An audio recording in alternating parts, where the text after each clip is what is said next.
இன்றைக்கி என்ன படம் எடுத்து வந்திருக்கோன்னு பார்க்குறதுக்கு முன்னாடி வாங்க பேசலாம் பழகலாம் சினிமா. ஸோ இன்றைக்கி என்ன படம் அப்படின்னு பார்க்கும்போது நம்ம கவின் நடித்து டைரக்டர் சதீஷ், அதாவது இன்னைக்கு டைரக்டர் ஆகிட்டார். ஸோ நம்ம டான்ஸ் மாஸ்டர் சதீஷ் எடுத்த படம் தான் இந்த கிஸ் மூவி.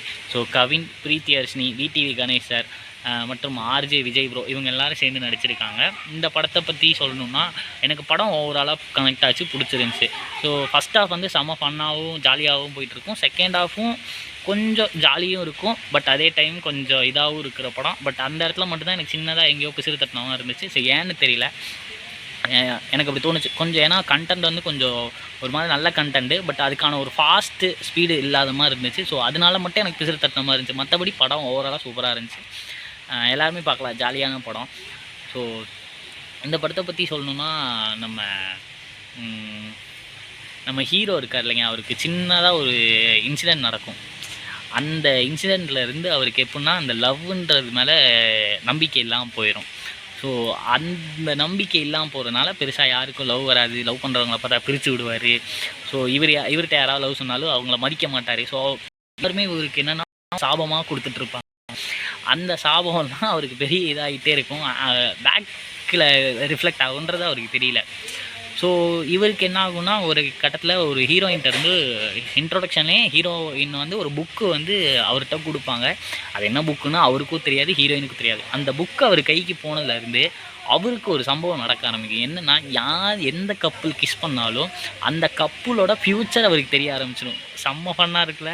ஸோ அப்படி ஃபன்னாக இருக்கிற இந்த விஷயத்தில் அவர் என்ன பண்ணுவாருன்னா, அவர் அதை விட ஃபன்னாக பண்ணிகிட்டு இருப்பார். என்னென்னா, எந்த கப்பலையும் சேர விட மாட்டார். ஸோ முடிஞ்ச அளவுக்கு பிரிச்சுட்டு இருப்பார். ஸோ இந்த மாதிரி எல்லாத்தையும் அவர் பண்ண என்ன ஆகுனா, இந்த பக்கம் ஹீரோயின் கூட கொஞ்சம் ஒரு சில விஷயங்கள் வந்து அவர் ஜாயிண்ட் ஆகிற மாதிரி இருக்கும். ஏன்னா அந்த புக்கு அவர்கிட்ட ஏன் வந்துச்சு, இவருக்கு ஏன் இந்த விஷயங்கள்லாம் நடக்க ஆரம்பிக்குதுன்னு தேடுறதுக்கு ஹீரோயின்கிட்ட இருந்து தான் ஆரம்பிக்கணுன்ற மாதிரி போவாங்க. பட் ஹீரோயின் மேலே இவருக்கு காதல் வர ஆரம்பிச்சிடும். அதே டைமில் கடைசியில் என்ன ஆகும்னா, அந்த புக்கை பற்றின விஷயங்கள் தெரிஞ்சுக்கும் போது அது வந்து ஒரு சின்ன ஸ்டோரி. அந்த புக்கு வந்து இவருக்கு கேர்ஸாவோ இல்லை பிளஸ்ஸிங்காவோ இருக்கலாம் அப்படின்ற விஷயந்தான் இவருக்கு ஏன் இந்த காதல் பிடிக்கலை, ஏன் இந்த விஷயங்கள்லாம் இப்படி இருக்குன்னா, அவரோட பூர்வ ஜென்மம் ஒரு சில விஷயங்கள் நடந்திருக்கும்.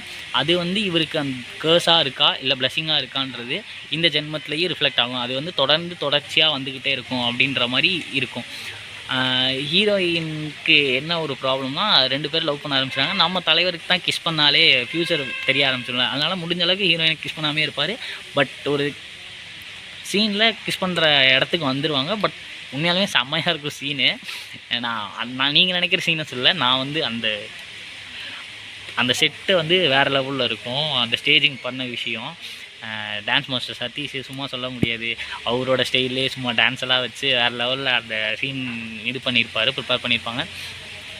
அப்படி கரெக்டாக கிஸ் பண்ணும்போது ஃப்யூச்சர் தெரிய ஆரம்பிக்கும்.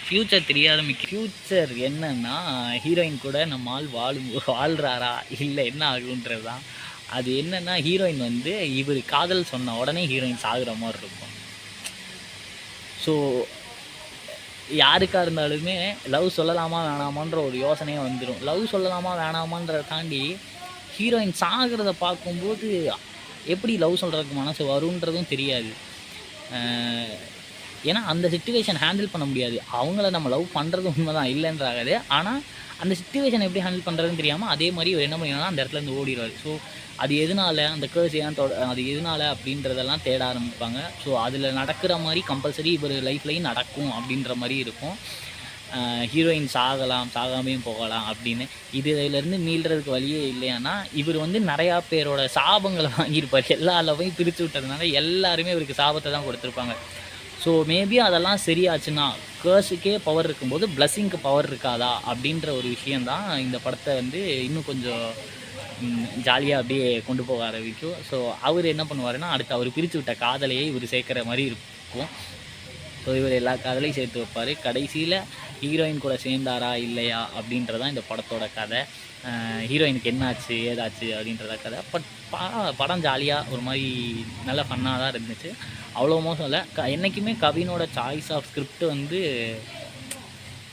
ஒரு யூனிக்னஸ் இருக்குது. பட் இந்த படத்துக்கும் அதே மாதிரி தான் இருந்துச்சு. நான் சும்மா சொல்லிட முடியாது அவர் ரேண்டமாக ஒரு லவ் படம் நடிச்சிட்டு போயிட்டார் அப்படின்லாம்.